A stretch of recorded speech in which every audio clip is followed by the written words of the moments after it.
Le Seigneur soit avec vous. Et avec votre esprit. Évangile de Jésus-Christ selon saint Jean. Gloire à toi, Seigneur.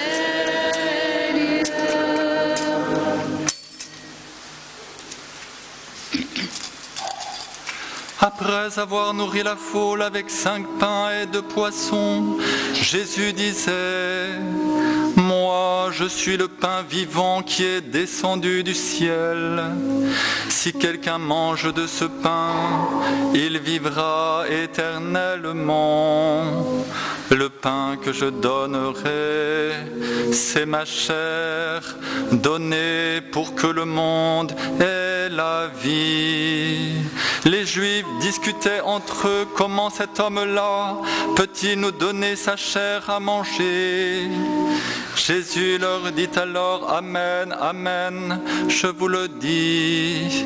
Si vous ne mangez pas la chair du Fils de l'homme et si vous ne buvez pas son sang, vous n'aurez pas la vie en vous. Celui qui mange ma chair et boit mon sang a la vie éternelle, et moi je le ressusciterai au dernier jour. En effet, ma chair est la vraie nourriture et mon sang est la vraie boisson. Celui qui mange ma chair et boit mon sang demeure en moi, et moi je demeure en lui. De même que le Père qui est vivant m'a envoyé et que moi je vis par le Père, de même aussi celui qui me mangera vivra par moi. Tel est le pain qui descend du ciel. Il n'est pas comme celui que vos pères ont mangé, eux, ils sont morts. Celui qui mange ce pain vivra éternellement. Acclamons la parole de Dieu. Alléluia, Alléluia, Alléluia.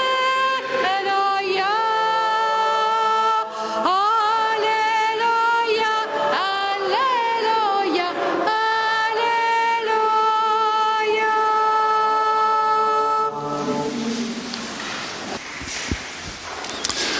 Il nous faut entendre cet évangile avec beaucoup de réalisme.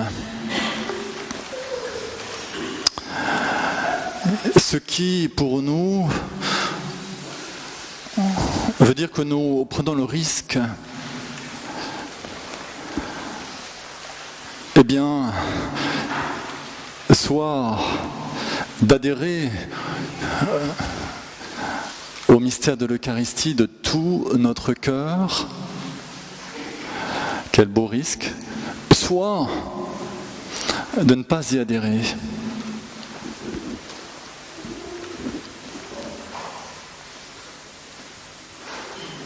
Il est question ici de manger le Seigneur, de manger sa chair, de boire son sang. Vous savez que dans les premiers siècles de l'Église, on a utilisé ces paroles pour persécuter les chrétiens. Et on a dit oui, dans leur messe, ils font des sacrifices humains. Notre réponse est qu'il y a eu un seul sacrifice. Le sacrifice de Jésus sur la croix, un seul. Et celui-là est précisément le don de Dieu pour nous. Alors c'est vrai que le peuple au désert a reçu une nourriture particulière, ordonnée par Dieu, l'agneau pascal, donnée par Dieu, la manne. Pourrions dire, oh, ce sont des images.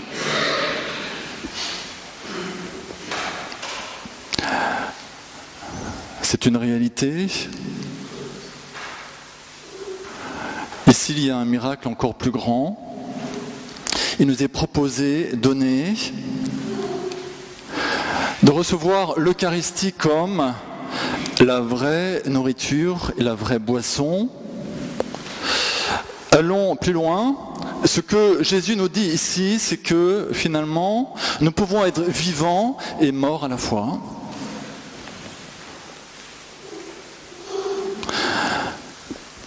Car celui qui ne mange pas la chair du Fils de l'homme et ne boit pas son sang n'a pas la vie en lui. Ça veut dire que nous pouvons être vivants sans être vivants, des morts vivants, la mort dans l'âme. Vous voyez ce que ça veut dire ? Par contre, si nous mangeons la chair de Jésus, son sang, nous avons la vie éternelle, c'est-à-dire rien, plus rien ne peut nous séparer de la vie. Ça veut dire que nous sommes pardonnés de nos péchés, libérés aussi des conséquences de notre péché, ces conséquences mortifères. Si nous mangeons cette nourriture, nous avons la force de traverser le désert de nos vies. Est-ce que c'est toujours facile pour vous la vie ? Une question. Pas forcément. Enfin, pour certains. En fait, pour la plupart d'entre nous, il y a un moment où on se dit, tiens, la vie, ça ressemble un peu quand même à ce qui est décrit dans le Deutéronome. C'est parfois entre deux oasis, quand même, c'est juste, il y a des oasis, merci Seigneur. La vie est comme un désert. Vous avez vu ce qui est dit dans le livre du Deutéronome ? Intéressant. Qu'est-ce qu'il y a dans ce désert ? Eh bien, il y a des serpents brûlants et des scorpions. C'est un pays de sécheresse et de soif, vaste et terrifiant. Bonjour. D'accord. Ça veut dire que, soyons réalistes, ouvrons les yeux. La vie sans Dieu est effectivement un désert vaste, terrifiant, pays de serpents brûlants et de scorpions.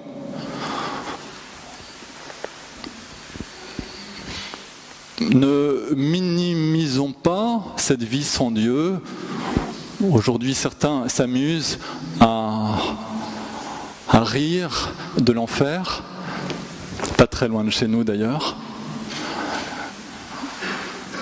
L'enfer est pourtant une réalité que nous pouvons vivre malheureusement dès ici-bas. Si nous vivons sans Dieu, car Jésus nous dit « Sans moi, vous ne pouvez rien faire ». Ben oui, tu ne peux pas aimer, tu ne peux même pas avoir accès à la vérité, la tienne, qui tu es au fond, celle de ton voisin, celle de la vie. Dieu seul nous donne accès à l'amour et à la vérité. Et en cela, répond à la soif qui nous habite. Qui d'entre nous n'est pas habité par une soif d'amour absolu et de vérité ? Il répond à notre soif. J'aimerais, frères et sœurs, avec vous, me référer à Sainte Faustine, canonisée par le pape Jean-Paul II, à qui Jésus a révélé que l'Eucharistie, selon ses propos, c'est le trône de sa miséricorde. Regarde, âme, c'est pour toi que j'ai institué le trône de la miséricorde sur terre. Ce trône, c'est le tabernacle. De ce trône de miséricorde, je désire descendre en ton cœur.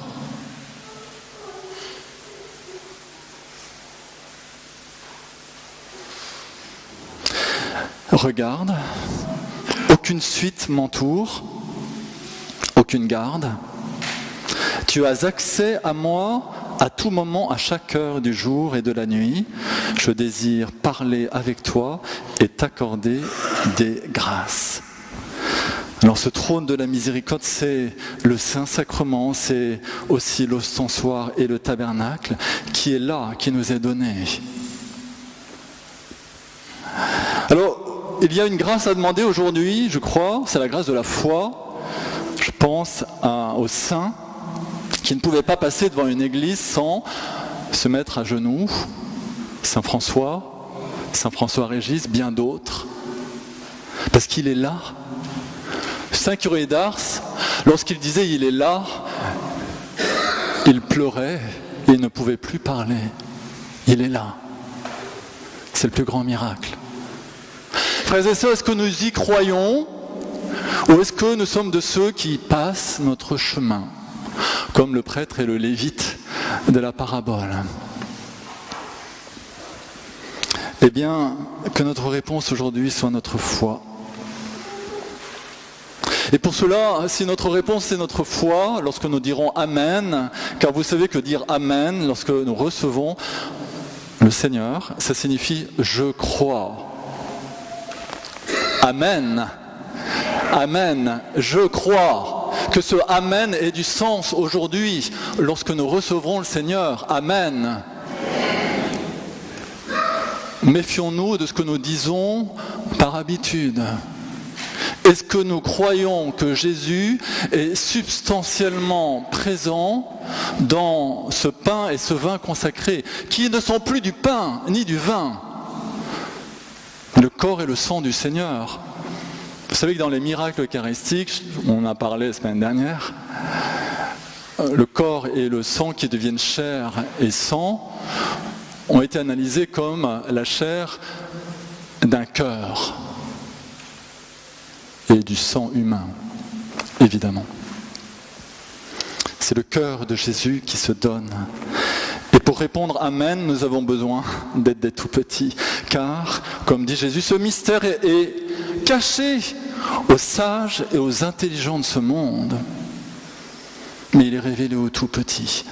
Puissions-nous aujourd'hui, frères et sœurs, être de ces tout petits. Il y a une autre réponse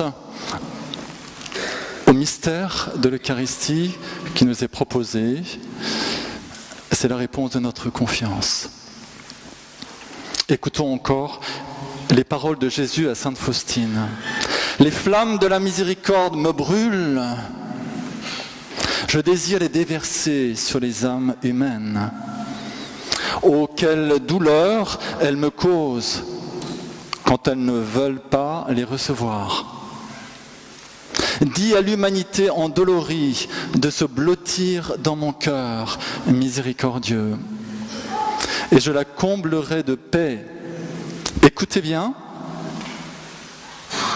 l'humanité ne trouvera pas la paix tant qu'elle ne se tournera pas avec confiance vers ma miséricorde.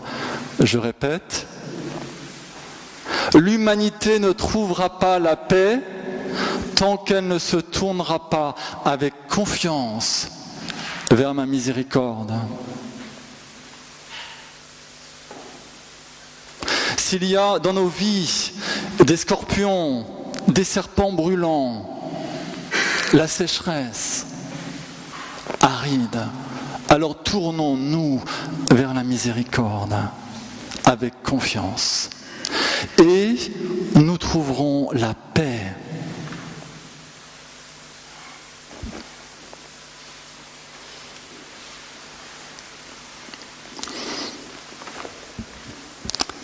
La foi, la confiance, il y a une autre attitude que nous avons besoin de demander au Saint-Esprit, car c'est un don du Saint-Esprit, c'est la crainte. Non pas la peur, mais la crainte. Nous avons besoin de redécouvrir le don de crainte, l'un des 7 dons du Saint-Esprit. La crainte qui nous donne de nous prosterner devant celui qui est notre maître, notre roi. Il est le maître, alors notre intelligence va se mettre par terre devant lui. Qu'il vienne éclairer nos intelligences. c'est le remède à ce qui détruit nos vies, c'est-à-dire l'orgueil, où nous pensons avoir la vérité, alors que la vérité, c'est Jésus lui-même. Demandons la grâce de nous prosterner. Alors vous voyez, l'Église autorise deux façons de communier. La première façon, c'est dans les mains. Deuxième façon, dans la bouche. Sauf que la plupart du temps, et assez souvent, excusez-moi, mais nous avons tendance à ne pas nous rendre compte de la signification de ce geste. Alors je rappelle ce que disait saint Cyril d'Alexandrie à propos de la communion dans la main. Il dit attention, n'écarte pas tes doigts quand tu reçois le Seigneur, quand tu prends ce pain, n'écarte pas tes doigts, mais fais un trône. Un trône. Vous savez, parfois, on met les mains un peu bas. Ou alors, on met les mains n'importe comment. Aujourd'hui, fête du corps et du sang du Seigneur. En fait, ici, nous recevons Jésus plutôt dans la bouche, pas intinction, mais ceux qui désirent communier dans la main. Alors ceux-là, je les invite à faire un trône. Faites un trône, prenez le temps. Et saint Augustin disait, surtout ne communiez pas trop vite. Ça ne veut pas dire surtout de partir avec l'hostie, pas question de cela. On se met sur le côté, mais on adore. Que personne, saint Augustin, que personne ne mange cette chair qui ne l'ait auparavant adorée. Non seulement ce n'est pas péché de l'adorer, mais ce serait un péché de ne pas l'adorer. Vous voyez là, on a la réponse à ceux qui disent que l'adoration de Saint-Sacrement, ça ne sert à rien. Ça serait un péché de ne pas l'adorer. Mais adorons-le déjà, avant de le recevoir. C'est pour ça que si vous communiez dans la main, faites un pas sur le côté. Devant l'autel, ne partez pas avec. Et adorez-le, ne serait-ce que quelques secondes. Dans des mains assez hautes comme un trône. C'est le roi. Nous n'avons pas la main sur lui. Nous ne pouvons pas mettre la main sur lui. C'est notre roi. Nous lui demandons à lui de mettre la main sur nous, car il le fait, et cela nous rend libres. Deuxième façon de communier, c'est dans la bouche. L'avantage de cette façon de communier, il y en a plusieurs. D'abord, effectivement, dans le don de crainte, nous sommes comme des tout petits enfants pour recevoir le Seigneur. Alors on va objecter, oui, mais Jésus, il a dit prenez et mangez. C'est faux. Regardez le grec. En grec, c'est l'abété. C'est le même mot que Jésus utilise quand il dit le soir de sa résurrection, il souffle sur ses disciples et il dit l'abété, l'Esprit Saint, recevez. Lorsque Jésus dit l'abété, le corps, mon corps, il dit à la fois recevez-le et prenez-le. Car ce que nous recevons, si nous ne le prenons pas dans la foi, alors nous ne recevons rien. Alors, le don de piété filiale va nous permettre de recevoir Jésus comme un enfant et nous livrer à lui. Pensons à la prière de la petite Thérèse à sa première communion. Elle est très simple, je nous la propose si nous avons une chose à dire à Jésus aujourd'hui. Elle a dit une chose, peut-être beaucoup plus, mais une chose qu'elle a rapportée. Je vous aime, je me donne à vous pour toujours.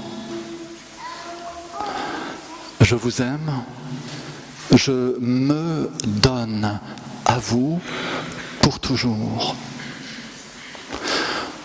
Vérifions une chose, frères et sœurs, c'est que nous nous donnons à Jésus complètement. pas simplement pour aujourd'hui, mais que notre don soit total comme le don qu'il nous fait est total. Voilà. Nous allons demander au Saint-Esprit donc la foi, amen, la confiance, la crainte et la piété filiale. Vous allez me dire, c'est tout un programme, comment je fais ?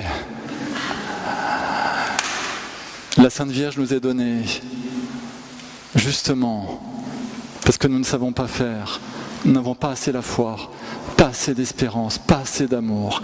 Et ça, c'est la grande intuition de Louis-Marie Grignon de Montfort. Il nous dit, et je terminerai là-dessus, suppliez Marie de nous prêter son cœur pour y recevoir son Fils dans ces mêmes dispositions. Amen.